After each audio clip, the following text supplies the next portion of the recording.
to the last morning of hope, of the 11th Hope.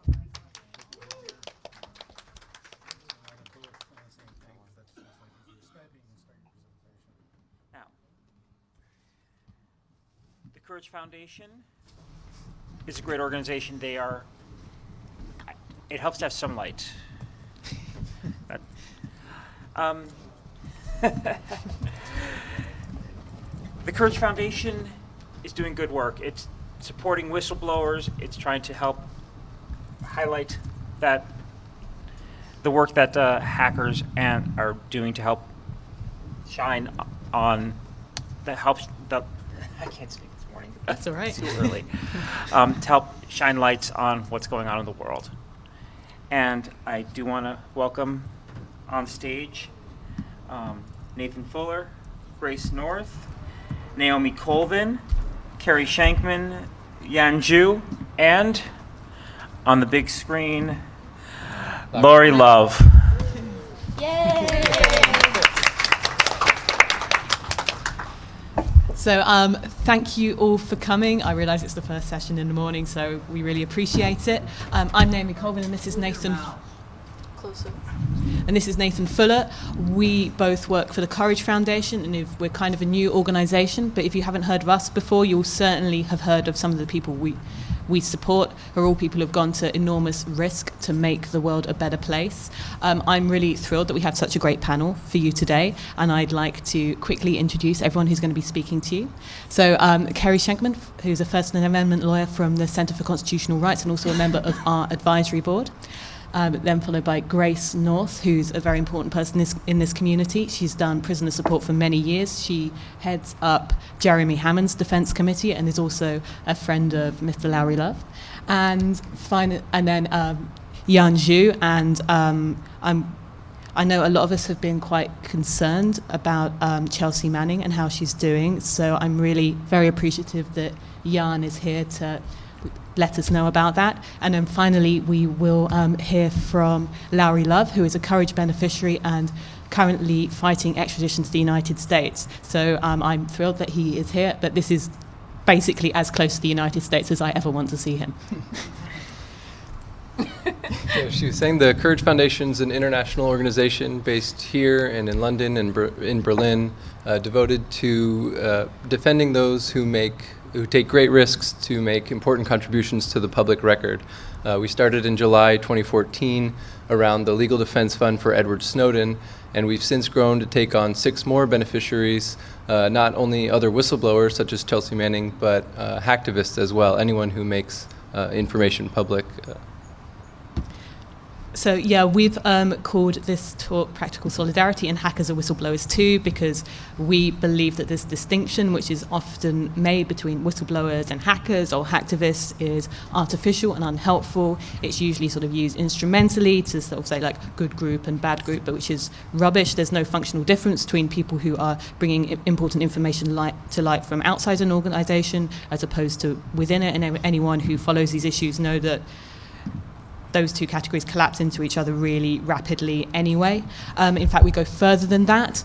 There's a whole chain of people who are involved in bringing important information to public light, from sources and couriers to journalists and publishers. All of them deserve our support, because if there's one weak link in the information chain, that will be exploited. So everyone in that chain deserves our support and solidarity, and that's the operating principle that Courage works on. But we don't think this is just a niche concern. It shouldn't just be hackers and their close allies who care about this. Information exposure is, as we've seen over the last several years, one of the most effective triggers for social action towards social justice. We've seen this on the grand scale with Chelsea Manning's Iraq and Afghanistan war leaks, and the diplomatic leaks helped fuel respectively the end to the Iraq War, and then help fuel uprisings across the Middle East and North Africa. We've seen certainly with Edward Snowden's leaks bringing a sea change to the global debate about privacy and surveillance and how we view our government. But I think we've seen it on a local level too. Here in the United States, the Black Lives Matter movement is often fueled by videos of police brutality, police killing innocent citizens, and these people are truth tellers too. The only person who went to jail for the police killing of Eric Garner was the person who filmed it. So that person's a whistleblower. That person's a truth teller who should be supported. And so that's why we don't want to make these distinctions, only care about the national security cases. This is about people who make information public and more easily available, and that is what brings social action. 2016 has been a really busy year so far, so we want to give you sort of a whistle-stop tour of some of the things we're doing just in the past few months. Last month we staged the premiere of a film called The Good American, a documentary about Bill Binney in Berlin. It's a shame that our Berlin colleagues aren't here to tell you about that themselves, but that's one of a series of things that we've done in Berlin, which is a critical intervention into the surveillance debate over there. Edward Snowden's revelations had an impact everywhere, but maybe especially so in Germany, where there's been a long-running now parliamentary investigation into NSA surveillance and German complicity with it. So we've been really happy to further that debate and keep provoking discussion about that. I will try to do that. We're also really honored to have in recent months announced our support for Chelsea Manning, for whom we will complement U.S. fundraising efforts with our own European fundraising efforts to try to connect a lot of Manning support networks around Europe. This is a super important time for Chelsea because she has just launched her legal appeal, which will not only challenge her unjust conviction, but also the Espionage Act and how these cases are tried in court and solitary confinement. Her case has so many issues that are really important to uncover. We also have a whole series of projects around improving access to all of the published Snowden documents. We built and maintain the Snowden document search, which is a full text search of all the documents released to date. And we've just partnered with the University of the Arts London. If you're in London in the next few weeks and you're around Elephant Castle, go to the London College of Communication, and they've got an exhibition based around the Snowden documents ongoing there at the moment. We also scored a major privacy victory in the UK in Lowry Love's case. The British police, the National Crime Agency, tried to pull an Apple versus FBI situation, tried to force him to hand over his encryption keys, and he rightly refused, and with a little bit of our help, we defeated that measure, preventing a precedent that would have put UK citizens nationwide in danger.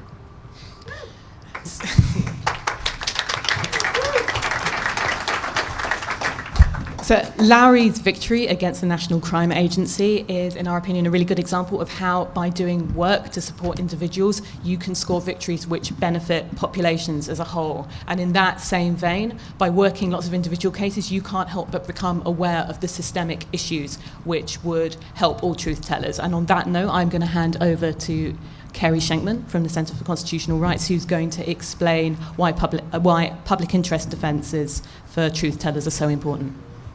And thank you, Naomi, and thank you everyone for being here and making it out this morning. I know there's many things competing for attention, including sleep. So, but my name is Kerry Schenkman. I don't want to take too much time from our other amazing panelists, but I just want to touch upon a very important topic, which is the idea of public interest defenses and especially freedom of expression, especially in digital spaces.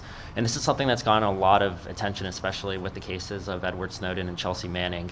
But there are many prominent. One of the primary kind of challenges to Ed is this idea that high-level officials and commentators often say is that he should, even if he disclosed information in the public interest, as Attorney General Eric Holder has even admitted, he should come back and face the music, that he should come and face trial, because that's part of an act of civil disobedience. But the reality of that is that actually there is no opportunity for a fair trial under U.S. secrecy laws, and those include laws like the Espionage Act and the Computer Fraud and Abuse Act. So there's actually no opportunity for truth tellers to mount any evidence or present evidence in court that their disclosures were in the public interest. And actually, just in May, Chelsea Manning launched her appeal, and one of the core issues of that, and raised in an excellent brief by the ACLU, is that the Espionage Act doesn't include any form of public interest defense. And this raises some serious issues for freedom of expression. It's not consistent with customary international law in this field, especially comparing to jurisdictions like in Europe, with the European Court of Human Rights has held that disclosures in the public interest need to be weighed according to a proportionality test. And especially in recent years, it's especially important to consider the idea of a public interest defense, not just with traditional whistleblowers, so to speak, but with any issue of access to information or freedom of information. Because the fundamentally, an act of protest isn't tied to one space, and it's almost absurd to say that we're going to respect First Amendment rights and rights under international law and confine those rights to brick and mortar spaces, but not extend them to digital spaces. In fact, if there's one article I might recommend to everyone in this room, it's a Guardian piece written by Thomas Hughes, and he's the executive director of Article 19, which is one of the world's leading free speech organizations. And it's titled Hacktivism to Balaclava Punk, Protest Must Be Protected in All Its Forms. And actually in that article, he cites a Iranian protest campaign run by Iranian women called My Stealthy Freedom, where they posted photos of uncovered hair, which is a criminal act in Iran, but it basically was an act of protest against compulsory hijab laws. And this was a brilliant example of how in a place where essentially physical protest was impossible, barring risk of arrest or bodily harm, yet alone that protest could be taken to a digital space. And unfortunately, though, in the United States, the CFA, the Computer Fraud and Abuse Act, which is a law used against unauthorized entry into computer systems, doesn't allow for such a defense, even though that such a public interest defense would have helped and possibly saved the life of Aaron Schwartz, who tragically committed suicide. I'm sure Grace can speak to. It certainly would have helped Jeremy Hammond, who numerous supporters, including famed Pentagon Papers whistleblower Dan Ellsberg, have called heroes for being motivated to expose government and corporate surveillance. So I want to leave it on that. We can return to the point, but again, I don't want to take too much time from the other speakers. And just highlight I think a significant case in Germany, actually. In 2001, a German court actually acknowledged that certain denial of service attacks can actually constitute forms of protest. And this goes back to this theme that peaceful acts of civil disobedience have historically been protected and recognized as a legitimate form of political expression. And it's very important that we protect those, especially as our speech becomes privatized as we move to these public spaces, but in a digital sphere.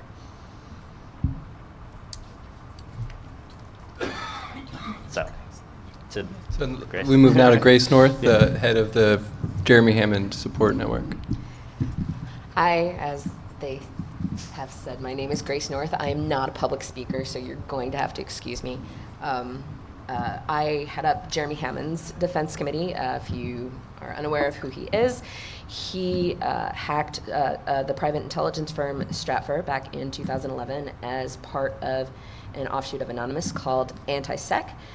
He, unbeknownst to him, was being monitored by the FBI due to the fact that another member of Anti-Sec, Sabu, Hector Monsegur, had been flipped by the FBI a few months prior. So he hacked Stratfor and then submitted what he hacked to WikiLeaks. You can read them online. They are the GI files. Global intelligence files. You said global intelligence files. Global intelligence files. Don't interrupt me. So I also am, as mentioned, friends with Larry Love, or I guess he's over there. And in all this talk about whistleblowers and protecting hacktivists and protecting sources, one of the reasons that I got involved with the Courage campaign was not only to protect Jeremy and not only to protect other whistleblowers like him, but also to bring into the public sphere a more comprehensive view of what a hacker or what a whistleblower is. As said, whistleblowers are not just sources, they're not just from the inside, they are also from the outside, as with Jeremy Hammond. But also, I think it's also very important. One of the things that I also would like to accomplish is also bringing the idea that tech has such a huge power to influence things and to sort of bring movements together. And it's incredibly important for tech to sort of bring together all the solidarity movements, hackers, whistleblowers, activists of different kinds. As mentioned, the Black Lives Matter movement has been largely fueled by online, not to discount the real life physical protests that are happening, the people that are putting their sometimes lives on the line. But I don't think it would have spread as far as it would have without tech to bring it together. So sort of the idea that tech people need to sort of move outside of their sphere of what they consider activism and whistleblowing. It does not just have to do with computers, it also has to do with other movements such as the Black Lives Matter movement, such as other political prisoners that may not have anything to do with tech. These people have been on the inside for years talking about things like the prison industrial complex, what it does to prisoners, what it does to people. And it is extremely important for people to recognize that these people are also whistleblowers, because how the government treats people is not just confined to surveillance. It has to do with how we treat our most vulnerable, including prisoners, including other marginalized groups. So that's sort of one of my goals in the Courage Foundation, is to sort of tie in all of these different movements and sort of bring them together, and also have tech use their powers for good to sort of bring attention to all these other things that are also happening as well. Building bridges of, as said, building bridges of solidarity, building bridges of understanding and of respect. So I will stop babbling now. And That was awesome. Thank you, Grace. pass it on. Turn now to Yanju, who's a friend of Chelsea Manning's. Hi, everyone.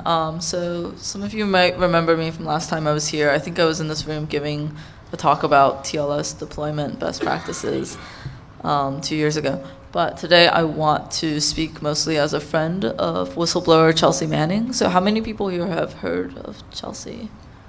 Right. So when she did her act of whistleblowing and was arrested, that was actually 6 years ago.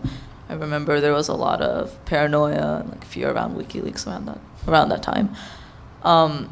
So first off, I want to say that Chelsea really loves getting letters. She reads each and every one of them. And to make this process easier, we at the Freedom of the Press Foundation, who I'm helping out with this hope, we have these postcards for her, which are conveniently pre-addressed and pre-stamped, because we know no one really knows how to physically mail letters anymore. So, so if you'd like one, just find me afterwards or come to our booth on the mezzanine floor. I'll just leave them here in case anyone wants to grab one. Oh yeah, that'd be awesome if you wanted to hand them out. Some of them don't have stamps. I'm sorry, we kind of ran low on stamps. Someone has stamps in this room. Thank you so much.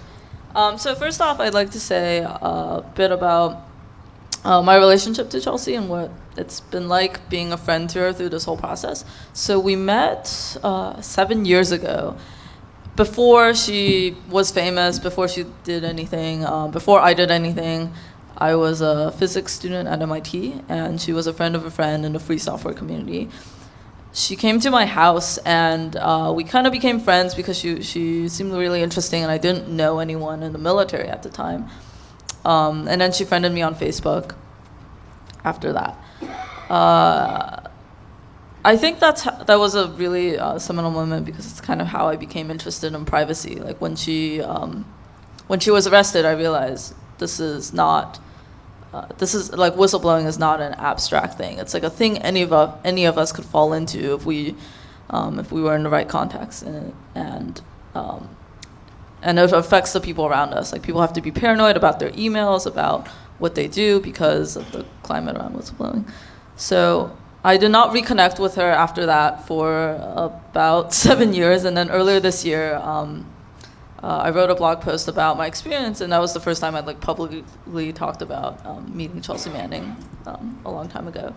And she reached out and was like, "You can actually be on my phone list if you wanted."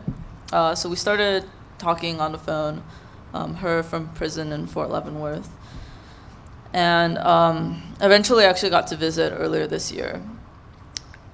So it's a really, I would really like to point out that she is pretty isolated from the world. She only gets 20 people on her call list. So her list is full right now, and to add anyone else on that list, she has to take someone off, and that's kind of an arduous bureaucratic process. Only people who have known her before arrest are allowed to visit, and she has to present proof of that acquaintance before someone's added to that list. So not many people at all are allowed to visit. I think she has about 4 people on her visit list currently, and one of them has never visited, so she literally only has 3 visitors. And we all feel kind of bad about that. So if you happen to be someone who knew Chelsea before her arrest, please reach out to me. I can help you get on that visit list if you're interested. She, people often ask, like, can I send her music or can I send her like gifts? And the answer is no. You can only send her letters and books sent directly from Amazon. And she has a Twitter account, but that's coordinated over phone.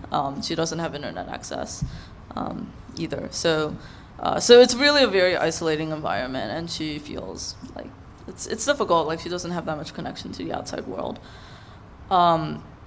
And she can't speak to you all here today, but she was able to send me a statement to read to all of you. I was really excited that you're here today, and I would like to read that. So one thing to note is, please don't tweet or publish this statement, because she's planning to publish it as a blog post tomorrow morning. So yeah, don't share it. Okay. So the title is Endless Lemons, My Statement for the Hope Conference 2016 by Chelsea Manning. First, I'd like to thank you all for your warm love and strong support over the years. You never cease to amaze me with how truly extensive and long-lasting your support has been, and I am always hearing about your messages being posted on social media. In just the last few weeks, I have needed you all more than ever. It has been a roller coaster for me. I just filed my appeal a few months ago, where I have asked the judges to dismiss all charges or give me a shorter sentence based on the harsh solitary confinement conditions before my trial, the admission of vague evidence for sentencing, the lack of evidence on charges of theft for information, the vagueness of the definition of exceeding authorized access under the Computer Fraud and Abuse Act, and the lack of proof by the government that the disclosures actually harm the United States' national security or diplomatic interests. This last May, I saw my friend Jan for the first time in nearly 7 years. If you have any questions about it, feel free to ask her. It was great to see her again and be reminded of all my friends in the tech community. Today, as is obvious in some of the headlines that we see online, we are in a constant technological arms race, and I think that it's important to realize that we are always only a single breakthrough away from making the methods of network obfuscation and encryption pointless or unusable. While I agree that it's unlikely, it certainly is well within the realm of possibility that we might wake up tomorrow morning and find that some truly brilliant or devious mathematician or mathematicians have solved the Riemann hypothesis, throwing entire regions of our encryption arsenal into turmoil. Or we might wake up and find that a powerful quantum computer with near perfect error correction has been built, effectively accomplishing the same thing. It's important to keep our encryption safe in the post-quantum world. Luckily, you don't need to be a quantum math or quantum computer expert in order to be able to design stronger algorithms to protect our current encryption methods against quantum attacks. These algorithms are classical and don't require any kind of complex understanding of anything quantum. We can let the PhDs deal with that. I am putting together a collection of materials on this topic, and I thought perhaps we could all explore this together during this year's Aaron Schwartz Day hackathons. Using Sage, an open source Python-like mathematics software system, I am hoping to start things off with a generic construct that anyone can start easily working from. But I'd like to leave you with a little bit of sage wisdom from my own life experience so far. Quote, "If life gives you endless lemons, then raise capital, industrialize your process, market aggressively, expand everywhere, and totally dominate the lemonade industry." Much love from Chelsea. Thank you. So she's been really interested in post-quantum cryptography lately. We've sent her papers and books about that. The Aaron Schwartz Hackathon is in November every year, and she's hoping to do some sort of like introductory course on quantum computing or quantum cryptography from prison, and have people kind of get started like learning about it because she thinks it's really important right now. A question I'm sure people will ask a lot is, how can we help Chelsea from the outside? And she told me the ways that she appreciates the most are, one, donating to her legal appeal. So as mentioned earlier, that's ongoing right now to reduce her sentence to 10 years. That would mean a lot to her, like so much to her. And you can donate via the Freedom of the Press Foundation website. Just Google Freedom of Press Chelsea donation. That should get you there. You can spread the word. Chelsea's often afraid people have forgotten about her because she was kind of before Snowden and she had like less publicity at the time. So just make sure, tell people who Chelsea Manning is, spread the word out. And write letters and cards, and she really likes getting them, and as I said, she reads every one and replies to quite a lot of them. That's all. Thanks. Thank you, Jan. So now we have a live feed from Lowry Love, who will speak to you now. Hi. Sorry, can you hear me? Mm-hmm. Yeah. Okay. So I'll keep this very brief. I'm Larry Love. I was arrested in October 2013 by the National Crime Agency and not charged with any crimes, I remember. And then I think because the name Larry Love's quite cool, the Department of Justice started writing fan fiction about me. Because I heard on the radio from the BBC that I had been charged with crimes, and I was going to call them up and say, no, I haven't been charged with any crimes. And it turned out that I'd been charged with crimes in America, which is not the normal thing. Normally you're charged with crimes in the country where you allegedly committed the crimes. So this was the first sign that things were going a bit awry. I was kept on bail for 9 months. I was given my passport back and released from bail, and I asked for my computers back very politely, and they refused, and so I asked a few more times. And I ended up taking them to court, which is how we got the victory on the cryptography matter. That case is still ongoing because I very gracefully withdrew it after they cheated a bit. And then I was arrested again by the extradition unit, and things got a bit more serious at that point. So tomorrow I've got to go back to London, to Westminster Magistrates Court, for the conclusion of my extradition hearing. It's just the final arguments. We're hoping the extradition will be refused in very self-interested terms, because I don't want to spend 99 years in prison in America for very silly reasons. In more important terms, because we have been able to identify a lot of problems with the US justice system, and problems that we've already been discussing, such as the CFAA being broken, being out of date, being misused constantly, and the sentences for it being disproportionate, but also the coercive plea bargaining system that sees 19 out of 20 federal defendants never get their chance for a trial, and the mandatory minimum sentencing guidelines that mean that we had to get 3 constitutional experts to sit in a virtual room for about a day to figure out how many years I'd be in prison for, and that's absurd in itself. The reason we're in this position to begin with is because of Aaron Schwartz's tragic death. Aaron, I'm sure you'll all know, was very central to people in the internet community, the internet governance and architecture, the hacker community, the activist community. He was at the intersection of a lot of these movements, and his death has left us reeling, and we still really haven't recovered from that. But the factors that caused his death, that contributed to it, can be addressed. And there must be reform of CFAA, there must be reform of coercive plea bargaining, there must be reform of mandatory sentencing, and there must be a change in attitude from the US government and Department of Justice away from deterrence and making examples of people that they consider subversives in terms of information, and towards an attitude of cooperation with the hacker community, because we can't really afford to be at loggerheads when we're facing such massive global insecurity.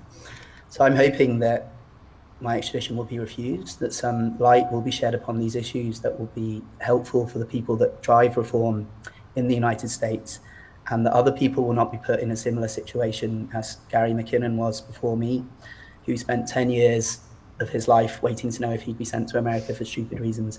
And eventually it was refused and the law was changed. So my case is a chance to test that law, but it's also a chance to draw a bit of a line in the sand where it comes to this pattern of prosecution and this pattern of prosecutorial overreach, of punitive, vindictive sentences. And hopefully maybe the tide can start to go back in the other direction, and that can then potentially, if not directly help people like Chelsea and Jeremy, then help other people not be in their position in the future. It's difficult, it's very stressful. The thing that gives me hope is the support that I get from people at the Courage Foundation, from my friends and family, and the hope that there is opportunity for something positive in any difficult life experience, and that it's possible to earn through suffering, and through determination and courage. It's possible to, if not always win, to make it easier to win in the long run. You sometimes have to take a big picture view of these things, because there's always going to be hurdles, there's always going to be sadder points, there's always going to be darker days, but things get better, and they get better because people believe in them. So that's enough of me rambling, I guess. Thanks, Larry.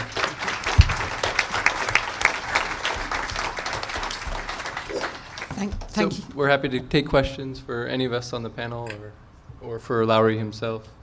We also want to let you know that we have a Courage Foundation table down in the mezzanine, and while we're a lean and mean organization, we do need to eat and are in the midst of an emergency funding drive. So any donation or purchase of merchandise helps us out and helps us help people like Lowry.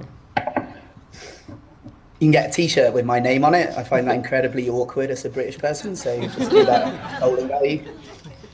So yeah, we have a wide selection of stickers with Lowry's name on it, which you I lost get all and the send, stickers. and send him Field, pictures. by the way, Naomi, I'm sorry. I left them on a pub, and I hope somebody picked them up and put them everywhere, but I don't know. I've got some more at home. I'll get them to you. Okay.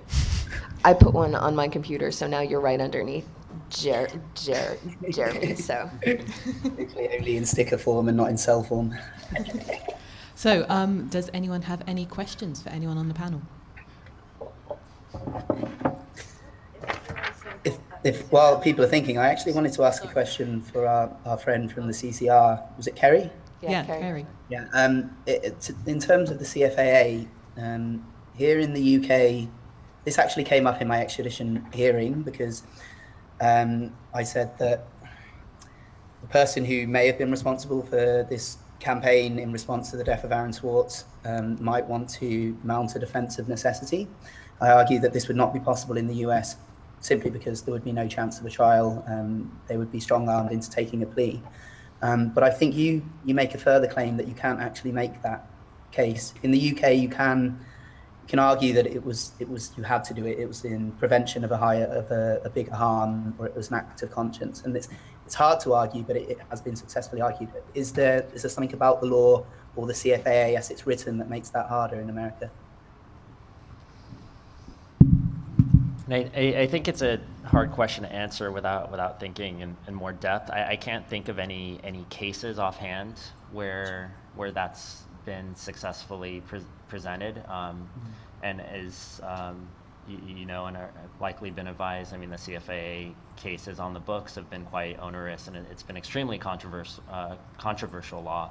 Many organizations like the EFF have been mounting strong campaigns actually to amend with one amendment actually named after Aaron Schwartz, to revise the CFA. It was actually passed in 1986. A lot of people don't know this, but literally in response to the Matthew Broderick movie War Game, where you had a very hyper-reactive Congress that had seen too many speculative movies, and in research journals, so to speak, you've seen these kind of fears of a cyber Pearl Harbor. Going back, I mean, last time I've done research into this, I mean, I saw in a law library articles from the early 90s talking about the cyber Pearl Harbor is imminent, and we have to worry about this. But such a thing hasn't come to fruition. I mean, directly to that question, I mean, I think it's something that would require more serious thought, but I can't think of any cases offhand where there's been that successful defense. I don't think it's been argued in the UK that the precedents would come from more traditional trespass offences. So people have, for example, trespassed onto US air bases that are based in the UK and disabled B-52 bombers, and have successfully argued that they felt that they had to. The court doesn't have to agree, but the jury can say, I believe that these people sincerely believe that it was necessary for them to go in and turn off these bombers. Whether that would work in a context of a digital offence is harder to argue, but I think it's more conceivable in the UK than America just because of the court system. Grace wants to say something. Yeah, I was just going to say that there is no exception for acts of conscience, especially, and I know personally in Jeremy's case, I mean, a lot of his hacks were very political. Everybody knows about the Stratfor hack. One of the other things that he was charged with was hacking the Arizona Department of Public Safety and releasing information on that sort of thing. And he entitled that release was titled Chinga la Migra, which is Spanish for fuck the Border Patrol. And it was in response to the racist law being passed in Arizona that said basically if you are a brown person, you must carry documents on you at all times that prove that you are an American citizen or you have the right to live in America. So, I mean, a lot of Jeremy's hacks were very political, and I mean, he even said over and over again in his sentencing statement, he said, I saw the acts of Chelsea Manning, and I said, if she can put her life on the line to do that, how can I do any less? And the only thing that was focused on in his case was the fact that he said he wanted to cause maximum mayhem. And what Lowry said, people trespassing onto air bases to disable B-52 bombers. Every year there's a protest in a very infamous base in Georgia, where there's the School of the Americas, which basically train mercenaries to go into other parts of the world and Funny story about them, I'll tell you in 6 years. and kill many people. And every year there's a symbolic act of protest where people will cross onto the property of the School of the Americas, and they are immediately arrested. I mean, nuns have spent time in jail for simply walking across an imaginary line. There's absolutely no provision for acts of conscience,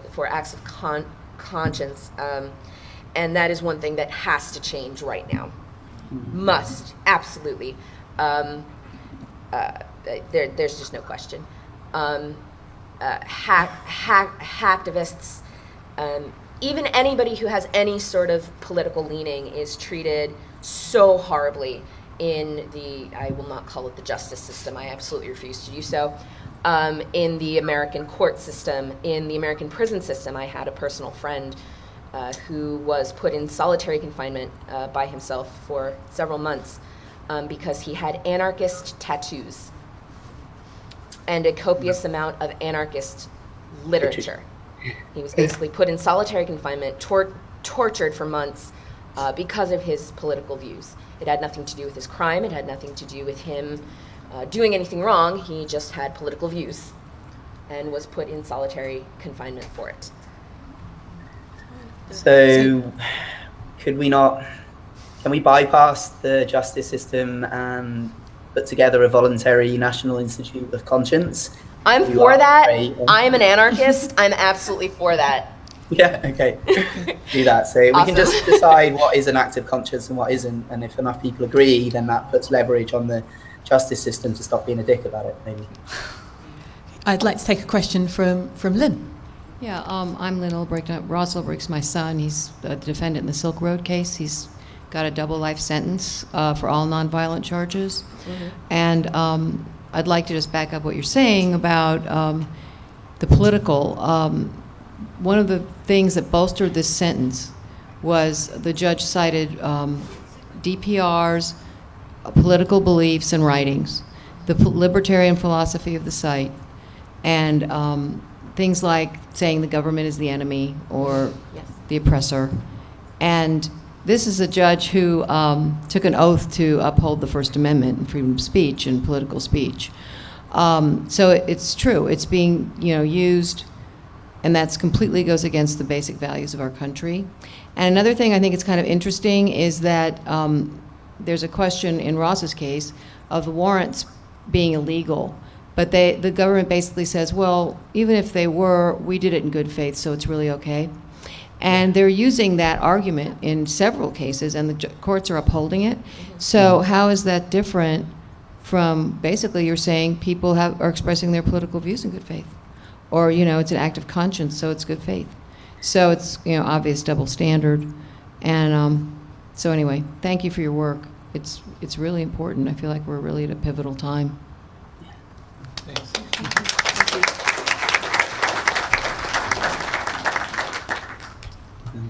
I really wish you guys all the best in your appeal. I think you have the strongest conceivable case for an appeal, and I hope that the Court of Appeals is a little bit more fair than the first court that heard Ross's case. For anyone that doesn't know the gory details, it's worth looking into it, because the US government, the investigations were corrupt, their tactics in court were corrupt, the sentencing report that to influence the sentencing was corrupt, and it's hard not to look at the judge's determination as anything other than biased and twisted. So it's important that people pay attention to this appeal, because if they can get away with what they did to Ross, then no person who does non-violent opposition to the system, the status quo, or the state is safe from being locked up for the rest of their life. If they're willing to do that to Ross Ulbricht, then anyone who gets on the radar for the wrong reasons doesn't have any security. So I think we have to pay very close attention to that and support it as much as we can. Thank you for that. I really appreciate that. And I think what you said about taking the big picture, because it is about individuals, and individuals are important, but it really affects everyone. And so that's what I think a lot of people need to understand. We're all vulnerable in this situation, and so it's not just impacting you or Ross or Jeremy or Chelsea or whoever, and small, people who are less well known. It's causing precedent and creating precedent and abilities to, put us all in peril, actually. So this is the thing, the forces that try and reduce liberty and justice can often win victories that seem hard to undo, but it's possible to exact a cost in terms of public relations, in terms of the conversation and the dialectic that follows from it, in terms of creating solidarity and making it clear that even though this result was secured through the courts, it is not the result that the public believes is just, and that makes it harder for the next injustice to ratchet in. So we have to be vocal, and we have to continue to organise and never get despondent. Organise, have conversations, make people understand the issues, and then the next time it comes around, it will be harder, and we'll have a better chance of victory. We have another question from the floor, I think. So I think everyone in this room has been fighting this fight for a long time, and this is a cultural fight, right? These are political prisoners. No one's going to jail because of what they did with the computer. They're going to jail because they sort of threw mud in the eye of sort of, these top-level people. And I was wondering, since you guys are really big in the activism community, and I'm glad that you're sort of connecting this to Black Lives Matter and, of course, the larger race problem that's going on since before the birth of our country. But I'm wondering, do you have a viewpoint on how some social issues have been able to sort of swing very quickly.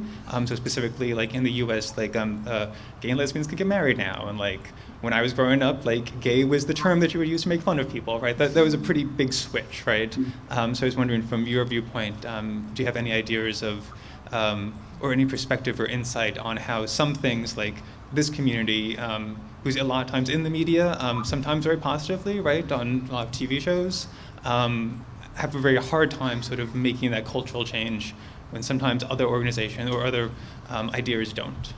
And also, thank you for your work. You guys do excellent stuff. I have some perspective on that. I think it's very much because we couch certain issues in certain terms. People having the right to get married, while it is very threatening to some people, to a much larger portion of the population, it's not threatening. But you sort of couch these, I get it all the time. Well, Jeremy broke the law. Okay, what is the law? What is the law just? Should it be broken? But there's sort of this issue of people find certain things acceptable and certain things not, and most often why they find that acceptable is based on these arbitrary standards of what is legal, what is right, what is sort of mostly due on what is legal. And I think we really have to change that sort of whole perspective on just because something is legal does not always mean it's right, and just because it's right doesn't always mean that doesn't always mean it's going to be legal.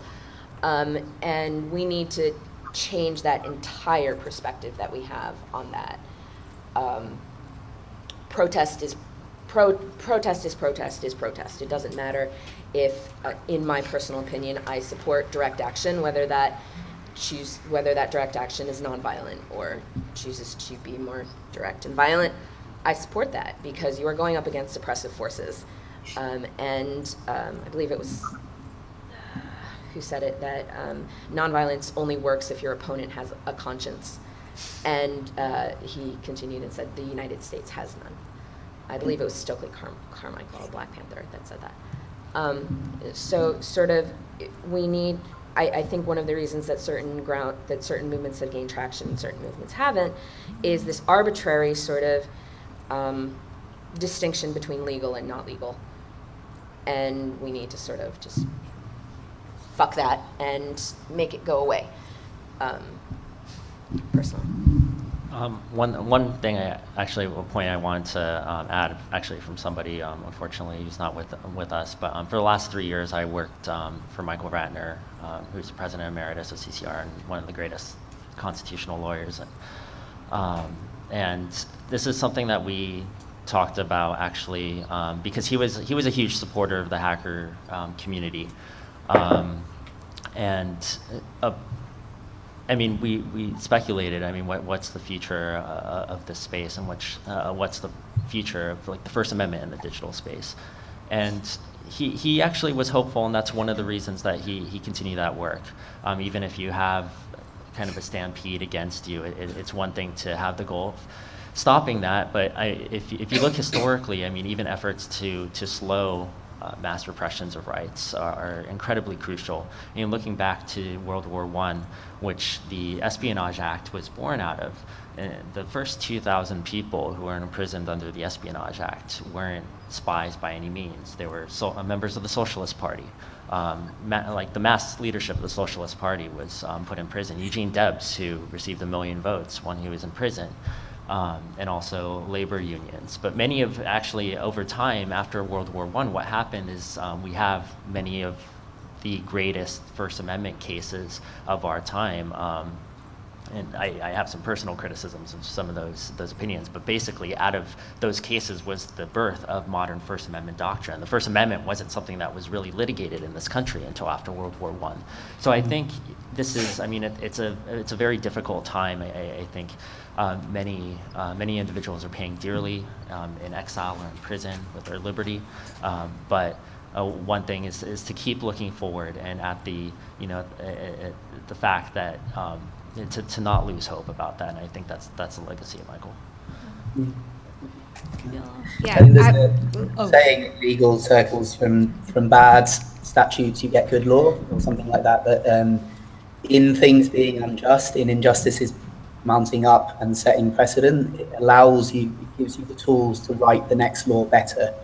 So in a way, it's all grist to the mill, and we can use even the worst injustices to make better justice. And we have a question from Viella, I think. It's more of a comment to the last question, because I think that's a really good one. And I actually think we are in this really weird moment where actually the representations of hackers are more positive than negative, just because of what's happening in pop culture with Mr. Robot, Who Am I, all sorts of references. I mean, I collect them all. And it's interesting, actually, like every once in a while, some of my friends' parents send me an email, and there's a picture attached of a drawing that their kid made of the anonymous mask, and they're like really excited about it. And so I actually think we're in this really interesting moment where the representations are very positive. You have statues of Chelsea and Assange in Berlin. They're being lionized in certain ways. And so this is the moment to forge forward precisely with the legal and policy initiatives, because people are open to hackers. I think the thing that worries me is at the moment that there is a attack against critical infrastructure that leads to loss of life, that then is in any way remotely connected to the hacktivists, then, what do we do? And so I think it would be interesting as a community to start thinking about what response we would wage at that point to make sure we continue to sort of be able to, to be able to continue forward with the sort of positive representations that are occurring right now. And then, in all seriousness, I ended my talk, which was about this topic yesterday, children's books. I think that people may not know this, but Sesame Street was created as kind of propaganda because people felt like advertising was really corrupting children's minds. And then people were like, well, what can we create to sort of make good kids? And Sesame Street was that response. And there's a lot of really, really good material being made about hackers. And the one place I don't see it is children's books. So maybe there's someone here who writes children's books, and that would be a great story. So. Can I add to that? I've had this, and I've spoken with you about this before, Biella, but if anybody knows an artist who can make graphic novels, comics, then I've been thinking for a while about a series on the famous hackers and whistleblowers and activists in the digital age, and turning that into a comic series and just kind of dramatizing it a little bit, but using that to introduce the ideas and stuff like that. So if anyone knows anyone that could do the art for that, I'd love to help with the ideas. But the other bit was winning the culture war. I watched an amazing documentary. There's a website called Films for Action. The documentary is called Let Fury Have the Hour, and it's about how people became politicized in our generation, which is from the 80s and 90s, born in the 80s and 90s roughly. And pretty much everyone said it was not through going to a politics class or going to a meeting. It was through punk rock or hip hop or skateboarding or some kind of cultural thing that enabled them to turn their feelings of rage and alienation and disenfranchisement into a meaningful analysis. Even if it was just a NoFX song or a propaganda song or some hip hop, some KRS One, it put that energy that people had and it made it political in a way. It gave them a voice, and that's happening with Anonymous. I think the greatest legacy of Anonymous will not be the systems that were hacked or the trolls that were done or the operations. It will be the seeds that it sows in people's imaginations, that you from whoever you are can put on a mask and raise up a banner and do something, make a difference in some way. And that's a powerful idea, and I think that's worth pursuing, and it's worth building upon. And on that note, it's now 11 a.m., so even though no one has given me a time check, which is confusing me, I think we're probably out of time. I'd like to say something massive thanks to everyone on the panel. Thank you to Larry for his time. Thank you, Jan. Sorry, one last really quick request from Chelsea, actually. She says she really wants a photo of this panel, and I didn't take one, so if anyone did, please send it to me. Yeah. Thank you, Viella. Yeah. Great. Thank you. Oh, also, can I just... Of course. If you also... As Jan said, cards and letters are super important. Jeremy actually might have been placed in solitary recently. We're not exactly sure. There's some conflicting information coming through. We're trying to find out. Cards and letters, especially when an inmate is so very isolated, super important. You can go to freejeremy.net, find his address, and please write to him, because especially if he's in SHU, we don't know how long he's going to be there, and that would be super, super great for people. In fact, aren't you guys having some sort of nut selection? Like, feel free to write to your prospective Congress hunts about this whole prison and solitary thing. Yeah, solitary confinement has been universally recognized as a form of torture. It needs to be abolished post haste. It needs to be abolished like yesterday. So please write Chelsea, please write Jeremy, or actually write a lot of prisoners. The New York Anarchist Black Cross on their website has a guide for prisoners from lots of movements. So if you Google New York Anarchist Black Cross prisoner guide, give you a whole host of lots of great people to write to. So please do that. We have a table downstairs in the mezzanine, so we can totally continue this conversation there. I can't leave before saying good luck, Lowry, tomorrow. I'm really sorry I can't be there. I'll be watching on the internet. And thank you everyone for coming and listening to us. Let's continue this conversation downstairs. See you later. Thank you. Thank you.